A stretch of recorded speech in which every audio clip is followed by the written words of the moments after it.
E eu quero convidá-los, sem mais delongas, a abrirem a Bíblia em Gálatas, capítulo 6. É o último sermão dessa série. Antes da leitura, nós vamos orar a favor da família do diácono Pedro Leandro, que sofreu uma perda hoje. Ao longo do dia, a avó dele faleceu. Então vamos orar em favor de toda a família para que as ricas consolações do Senhor alcancem toda essa família enlutada.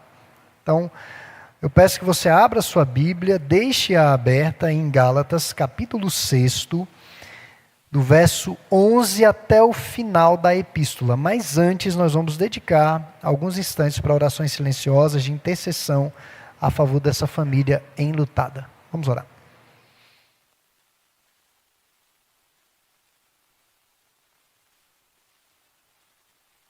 Deus, nós nos colocamos diante do Senhor, da face do Senhor essa noite. Primeiro te agradecendo porque é o Senhor quem nos dá esse privilégio, é o Senhor quem nos dá essa rica oportunidade de estarmos na tua presença, prestando um culto de adoração ao teu nome, podendo compartilhar com os nossos irmãos as bênçãos que abundantemente o Senhor tem derramado sobre as nossas vidas. Mas acima de tudo, ó Deus, momento em que nós podemos ouvir a respeito da tua salvação. Então que os nossos ouvidos estejam bem abertos e atentos às tuas palavras, que sejamos fortalecidos, encorajados e direcionados pelo Senhor em todas as coisas. Lembramos-nos, ó Deus, da família do nosso irmão, diácono Pedro Leandro, que o Senhor visite com forte consolação a todos os corações que sofreram essa perda, que a graça do Senhor seja abundante, porque de fato não há sofrimento maior do que as ricas consolações do Senhor. Então que o Senhor visite essa família nesse momento, ó Pai, realmente trazendo paz, trazendo o conforto do Senhor aos seus corações. E a nós outros, que sejamos de fato conduzidos por palavras de vida, é o que nós pedimos em Cristo Jesus. Amém. Meus irmãos, Gálatas capítulo 6, verso 11, até o término do capítulo, nos diz assim: Vede com que letras grandes vos escrevi do meu próprio punho. Todos os que querem ostentar-se na carne, esses vos constrangem a vos circuncidardes, somente para não serem perseguidos por causa da cruz de Cristo. Pois nem mesmo aqueles que se deixam circuncidar guardam a lei. Antes, querem que vos circuncideis para se gloriarem na vossa carne. Vamos ler juntos o 14? Mas longe esteja de mim gloriar-me, senão na cruz de nosso Senhor Jesus Cristo, pela qual o mundo está crucificado para mim, e eu para o mundo. Pois nem a circuncisão é coisa alguma, nem a incircuncisão, mas o ser nova criatura. E a todos quantos andarem de conformidade com esta regra, paz e misericórdia sejam sobre eles e sobre o Israel de Deus. Quanto ao mais, ninguém me moleste, porque eu trago no corpo as marcas de Jesus. Da forma que ele inicia, no capítulo 1, verso 3, ele conclui: a graça de nosso Senhor Jesus Cristo seja, irmãos, com o vosso espírito. Amém. Todos nós ansiamos por glória. Veja o período das Olimpíadas, diversos países se mobilizam, diversas modalidades esportivas, atléticas, e as pessoas ali em torno do mundo inteiro acompanham os seus atletas naquelas competições com um único objetivo: a glória de uma vitória. Eu me recordo que no Brasil o tênis nem era popular, mas quando o Gustavo Guga, ganhou no tênis, o tênis se tornou algo altamente popular e já queriam conhecer as regras e etc. Porque ele ganhou um prêmio, um título muito importante, ou vários títulos.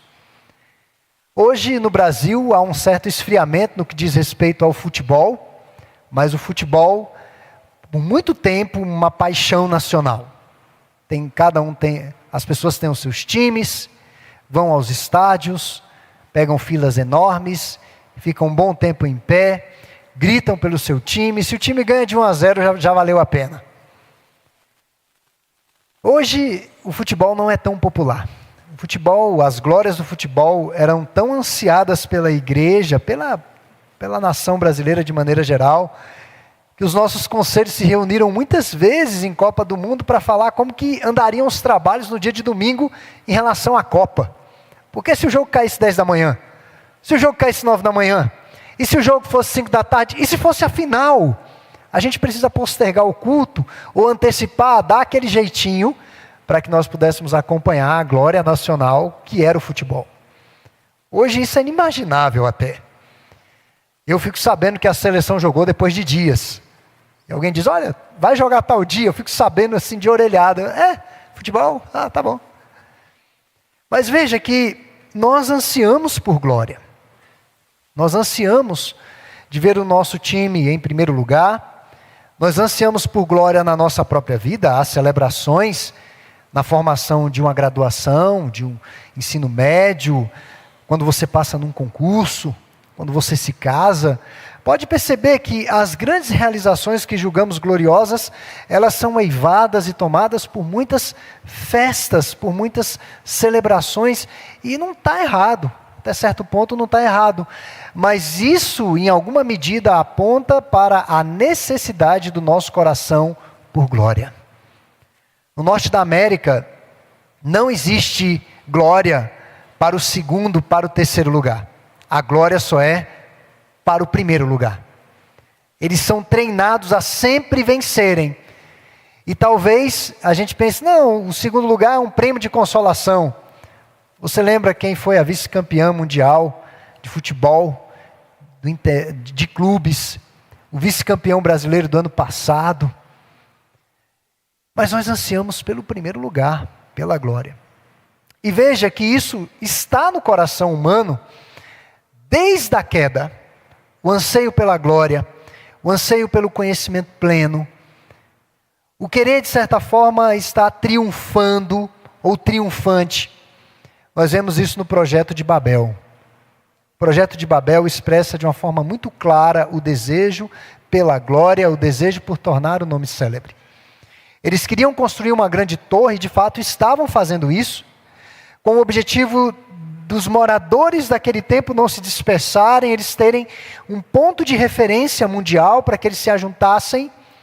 Mas os construtores diziam, nós vamos construir essa torre para que fiquemos aqui juntos, reunidos, mas ao mesmo tempo tornemos o nosso nome célebre. Que as pessoas do futuro se lembrem de nós. Que as pessoas do futuro saibam a respeito de nós. Que as pessoas do futuro se alegrem com a nossa glória, o nosso nome sendo glorificado. Meus irmãos, o texto que nós lemos nos fala a respeito do local onde o nosso coração vai ser saciado por esse desejo e essa sede por glória. As marcas da glória da cruz. É sobre isso que nós vamos falar essa noite.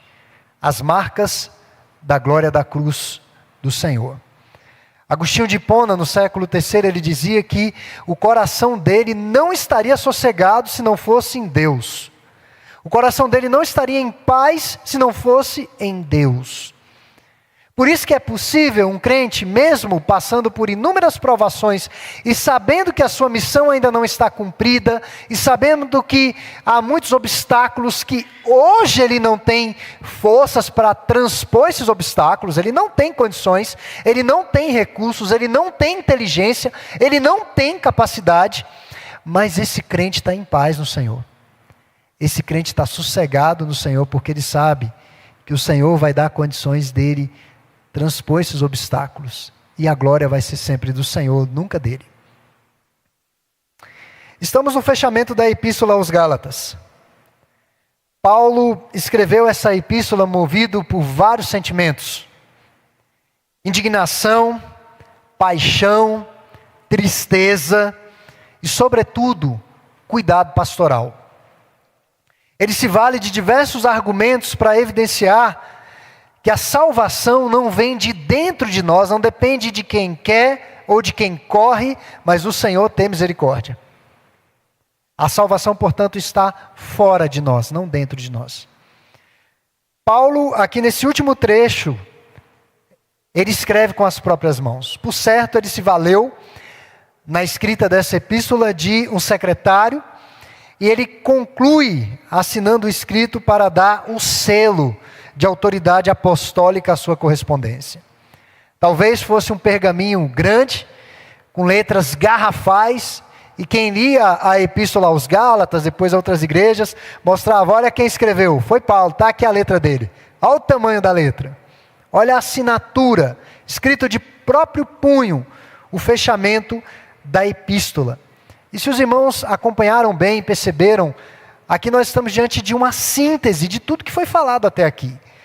A circuncisão é colocada em contraposição clara à cruz, evidenciando que a justificação somente pela fé em Cristo significa se gloriar na cruz. Compreender isso é assimilar todo o conteúdo da epístola e principalmente compreender o Evangelho e a sua essência. Isso aqui é uma síntese de tudo. Então eu quero trabalhar em duas frentes, são duas verdades. A primeira verdade, constrangidos a adicionar algo ao Evangelho. Foi o que aconteceu com a igreja da Galácia. Eles foram constrangidos a adicionar algo ao que já estava colocado por Cristo. Eu retomo a leitura aqui nos versos 12 e 13, que ele diz assim: todos os que querem ostentar-se na carne, esses o que? Vos constrangem a vos circuncidardes, somente para não serem perseguidos por causa da cruz de Cristo. Pois nem mesmo aqueles que se deixam circuncidar guardam a lei, antes querem que vos circuncideis para se gloriarem na vossa carne.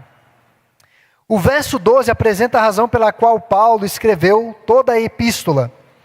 Alguns missionários judaico-cristãos afirmavam sim, que eles acreditavam no Evangelho. Jesus fala alguma verdade, Jesus traz verdades. Mas eles acrescentaram uma prática, um adendo à circuncisão. O selo, na concepção deles, da salvação. Para a salvação, era resultado somatório da cruz mais a circuncisão. Era preciso fazer mais alguma coisa. Transformar o evangelho da cruz em mais alguma coisa é uma tentação que aflige a cristandade, não só na atualidade, mas ao longo de todos os tempos. Ação, dever, causas sociais, causas políticas, econômicas. A igreja sempre é colocada em uma situação em que ela está devendo, ela precisa fazer algo mais para ser completa. Eu já contei para os irmãos as diversas indagações de pessoas, irmãos crentes, são crentes, eu não duvido, claro que não, mas que às vezes vem aqui na semana, vê o tamanho da igreja, né? O templo muito bom, muito bonito, confortável, vão lá no fundo, vê um prédio de educação cristã, com 3 pisos, salas, e eles perguntam assim, ué pastor, mas aqui só funciona domingo? Já pensou em abrir uma creche? Já pensou em abrir uma escola? Eu sempre respondo o seguinte, não estou procurando tentação para a minha vida. O objetivo da igreja é pregar o evangelho. Ponto final. Se a igreja fizer isso, ela no formato de escola não vai fazer isso. Ela no formato de creche pode se desviar disso.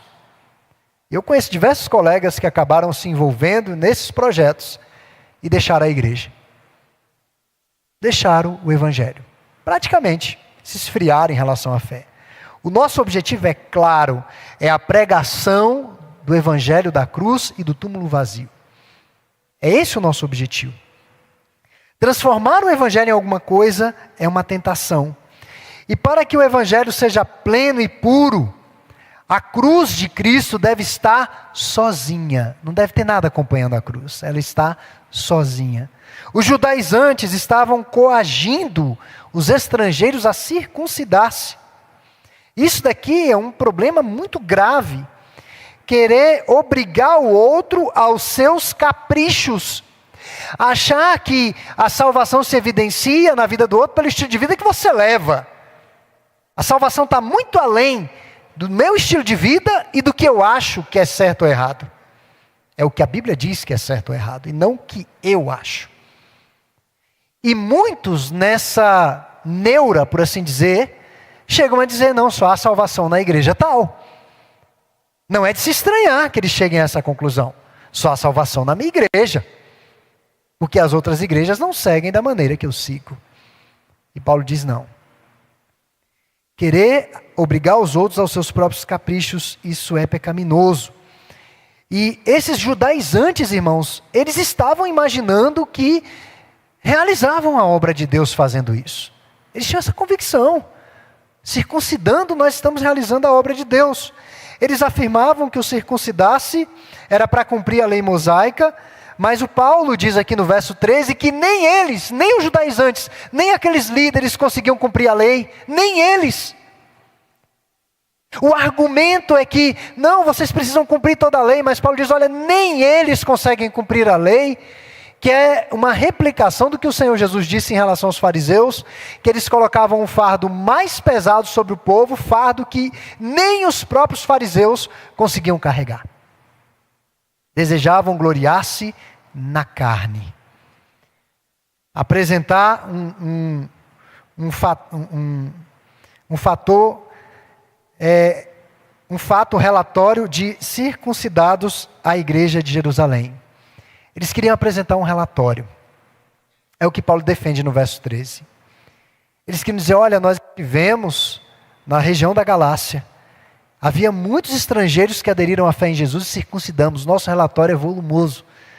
De pessoas que entraram na aliança mosaica e, digamos, entraram no nosso esquema de seita. O fascínio dos números.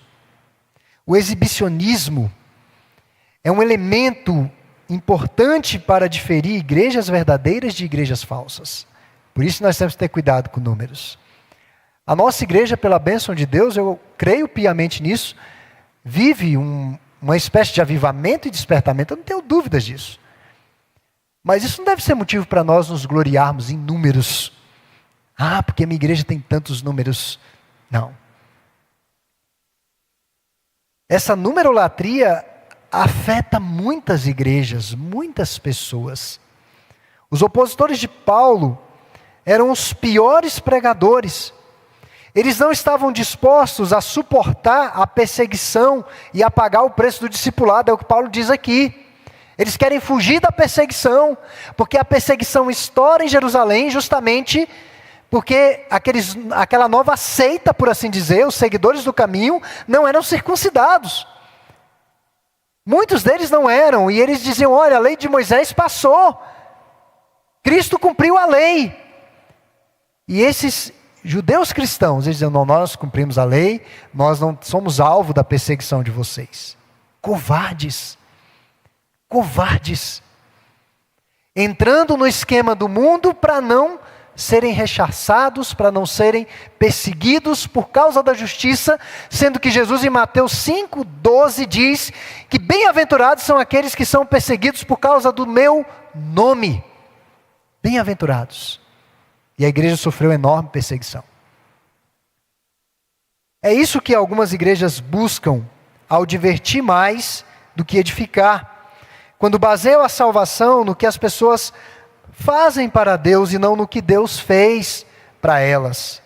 A genuína vida cristã é de caráter interior, nasce no coração pela pregação da Bíblia e a ação poderosa do Espírito Santo. É um milagre da graça de Deus. Não se fundamenta em obras externas, mas numa fé interior. Então é isso que Paulo defende aqui.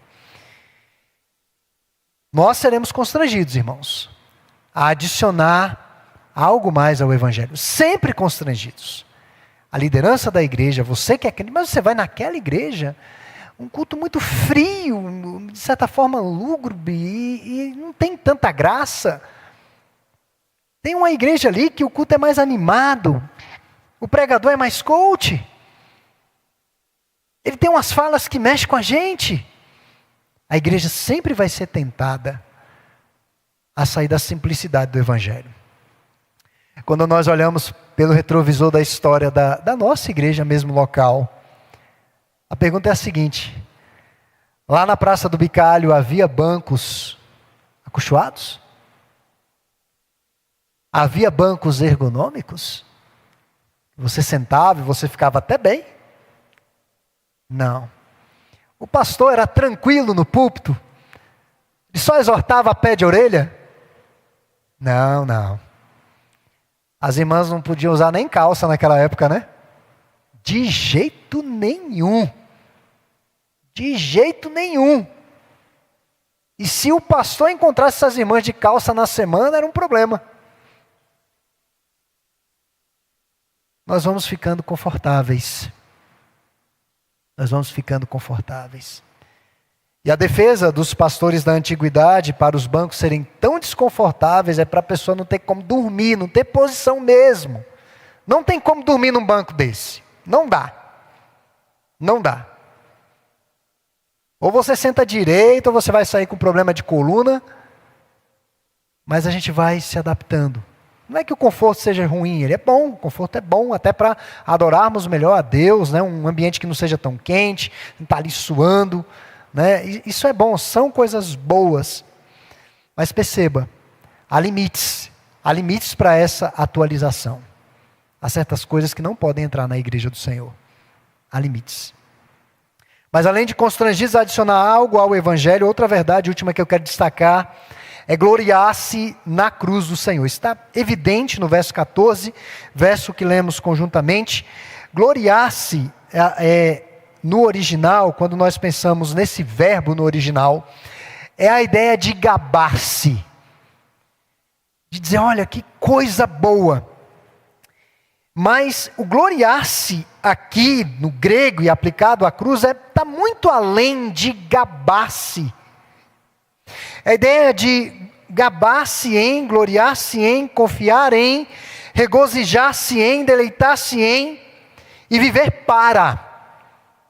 É muito mais abrangente, bem mais abrangente do que nós imaginamos. John Stott, grande pregador, escritor, conferencista do século passado, inglês, sobre esse verso ele diz o seguinte: o objetivo de nossa ostentação ou glória preenche os nossos horizontes, atrai a nossa atenção e absorve o nosso tempo e energia. Em uma só palavra, glória é a nossa obsessão. Obsessão. Essa é a ideia de gloriar-se na cruz. A cruz é a nossa principal obsessão. É onde encaminhamos toda a nossa atenção, toda a nossa energia, todo o nosso tempo. Paulo era um exemplo disso. Veja que ele não se vangloriava na sua própria popularidade, prestígio, intelecto, influência, renda ou desempenho. Indiscutivelmente, o apóstolo Paulo foi uma das mentes mais brilhantes do cristianismo. Não há que se discutir isso. Pedro reconhece isso. Os pais da igreja reconhecem isso. Os grandes estudiosos da história da igreja reconhecem isso. Paulo era um homem extremamente culto, ele conhecia a cultura grega, a religião judaica, ele tinha uma leitura muito assim, sóbria do seu mundo. Uma mente brilhante. Mas em nenhum momento Paulo ostenta a sua vida em torno da sua inteligência ou da sua genialidade. E aí eu quero convidá-los a abrir um texto, aqui em Filipenses, depois de Efésios, Gálatas, Efésios, Filipenses, capítulo 3. Ele fala um pouco a respeito disso.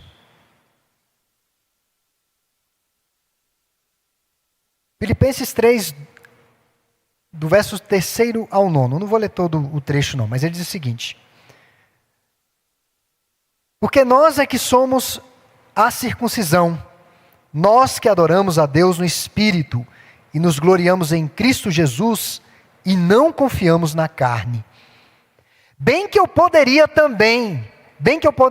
confiar também na carne.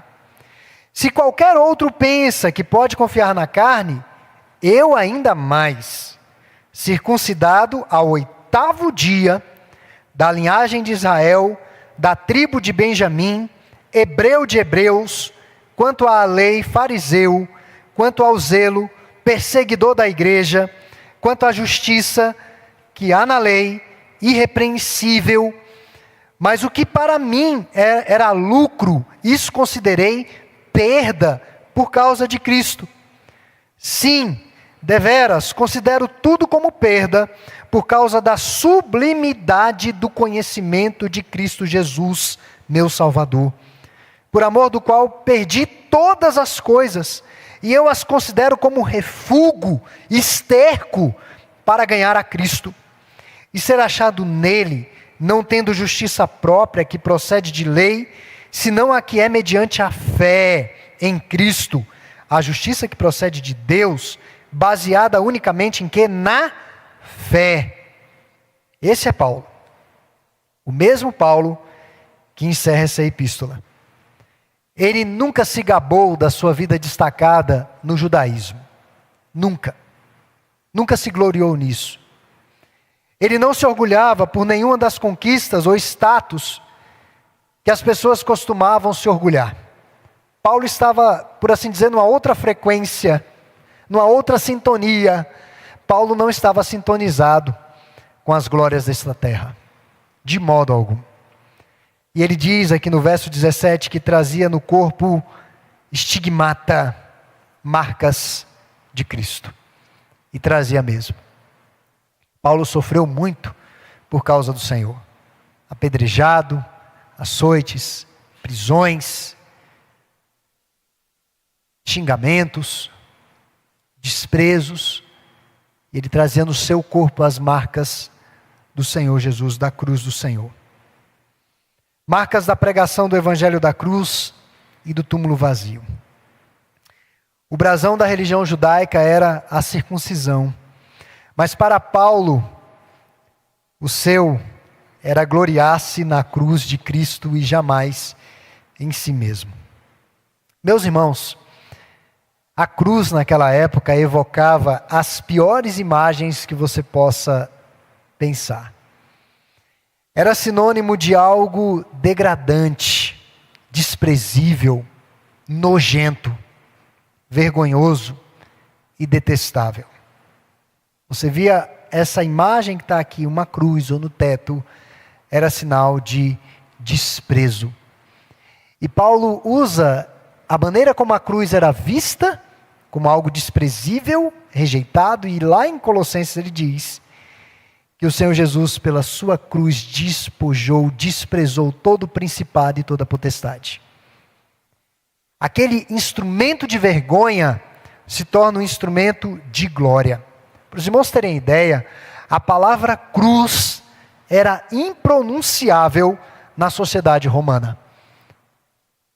Era um xingamento, falar cruz, um xingamento. Algo estranho para se gabar. Não é verdade? E Paulo diz, olha, eu não me glorio em mais nada, a não ser na cruz. A cruz deveria ser uma vergonha para a igreja primitiva. O que as pessoas pensariam quando descobrissem que o fundador do cristianismo foi morto como um criminoso qualquer, da pior espécie, pendurado no madeiro? O que as pessoas iriam pensar sobre isso? Mas os cristãos estavam anunciando a cruz, nas praças, nas ruas, nos lares, em todos os lugares. Pedro, no Pentecoste, já fala sobre ela. Era a essência da pregação deles, a cruz de Cristo. A remissão por meio da glória da cruz. E aqui, nessa epístola, Paulo menciona algumas vezes, ele diz, estou crucificado com Cristo, verso 19 do capítulo 2, Jesus Cristo exposto como crucificado, verso 1 do capítulo 3, aqui no Gálatas 5:1 ele vai falar do escândalo da cruz, Em outras epístolas ele fala do triunfo da cruz, Colossenses 2,15, Filipenses 2,8, ele vai falar da maravilha da cruz. O fato, irmãos, é que esse Cristo crucificado deve significar tudo para nós, tudo para a igreja do Senhor. A cruz é a atitude de Deus que temos de nos gabar. Não são bênçãos temporais. Não é a nossa inteligência. Não são os nossos feitos. Os pais de antigamente faziam muito isso, né? Não sei como é que estão os pais hoje. Mas antigamente quando eles famílias, né, ficavam um tempo sem se encontrar, tinham filhos, aí se reencontravam, eles iam conversar. Falando de famílias cristãs. Pergunta, seu filho? Não, meu filho entrou no curso de medicina, o meu no curso de direito, olha que coisa boa. É bom compartilhar as bênçãos, mas a nossa maior glória é a cruz de Cristo. É isso que nós temos que nos gabar. Sempre é na cruz. Significa que Deus nos ama ao ponto de seu Filho, Cristo, morrer por nós. Significa que fomos perdoados. Significa que fomos justificados. Significa que fomos feitos filhos de Deus. Significa que o preço da nossa salvação foi completamente pago. Embora exista diversas religiões, mas só existem duas, na verdade. Ou você se gloria na cruz, ou você se gloria nos seus feitos. Ou se gloria, se apega à cruz de Cristo, ou nos seus feitos. E veja que Paulo começa e conclui essa epístola com a graça de Deus. Se gloriar na cruz é mais do que crer na obra do Redentor. E Paulo vai na sequência do texto, no fluxo do texto, para encerrar.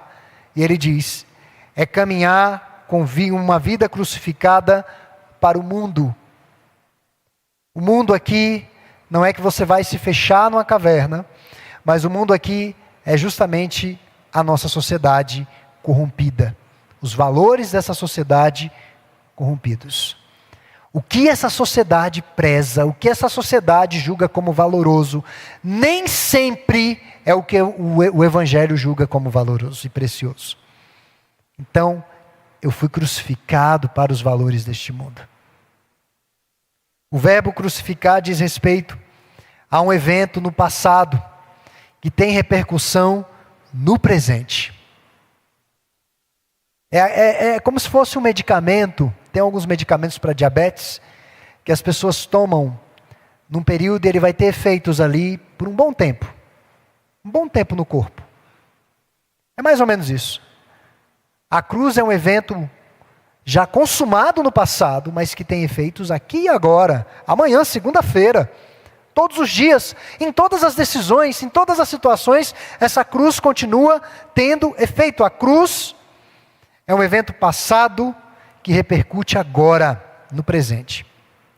E como crentes, nós não pensamos, pelo menos não deveria ser, nós não pensamos, nós não falamos e nós não agimos mais como o mundo. Nós morremos para o mundo.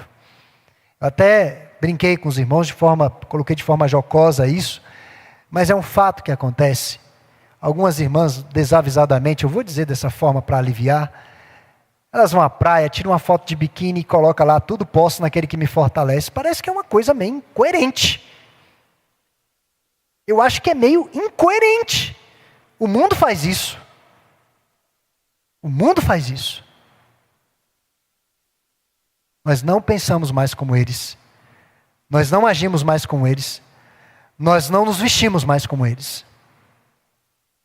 Se inventarem uma moda de cropped para homens, de saia para homens, eu não preciso me vestir de cropped. Eu não preciso me vestir de saia. Eu não pertenço a esse mundo. A minha mente é diferente. Eu preciso ter discernimento. E é sorrateiro. Eu morri para o mundo. Os confortos, os alívios oferecidos pelo mundo não nos satisfazem mais. Não valorizamos e estimamos o que o mundo valoriza. O mundo foi crucificado para nós. Podem nos tirar o mundo inteiro. só não podem nos tirar Cristo. O mundo todo pode ser tirado de nós, menos Cristo. Quando a igreja efetivamente entender isso, ela vai saber o que é gloriar-se na cruz do Senhor. Para nós fica algo meio vazio, porque a cruz se tornou algo chique, até um elemento de joia, né? A pessoa põe uma cruzinha no pescoço, uma corrente, a gente coloca na arquitetura do templo, se tornou algo chique, mas naquele tempo não era isso não. Maldito, maldição, símbolo de vergonha para o mundo, mas para a igreja não. Para a igreja, a sua glória está na cruz. Meus irmãos, concluindo algumas aplicações breves e considerações finais dessa epístola. O Evangelho de Cristo foi entregue de forma plena e definitiva. O Evangelho de Cristo não admite acréscimos, não admite diminuição, edição, nada disso. É puro, é simples, é direto. Então ele já foi entregue à igreja. Segundo, os líderes bíblicos são movidos pelo desejo de dar glória a Deus somente, e não por interesses humanos. É o que Paulo argumenta ao longo de toda a epístola em relação aos judaizantes. Eles queriam levar um relatório farto para Jerusalém, eles queriam promover o seu próprio nome, gloriar-se na carne, na carne. Os líderes bíblicos não estão tentando agradar as pessoas ou buscando prestígio e poder. Eles não estão preocupados com isso. Pode ter certeza que não, irmãos. E pode ficar tranquilo, que se eu pregar aqui à noite e você não gostar, eu não estou nem um pouco preocupado com isso não vou ficar triste. Porque eu tenho que ficar preocupado em ser fiel a Deus, em ser um porta-voz de Deus, e não em agradar as pessoas. Eu não tenho essa preocupação mesmo no meu ministério. Não tenho. Porque fulano não gostou do que você falou.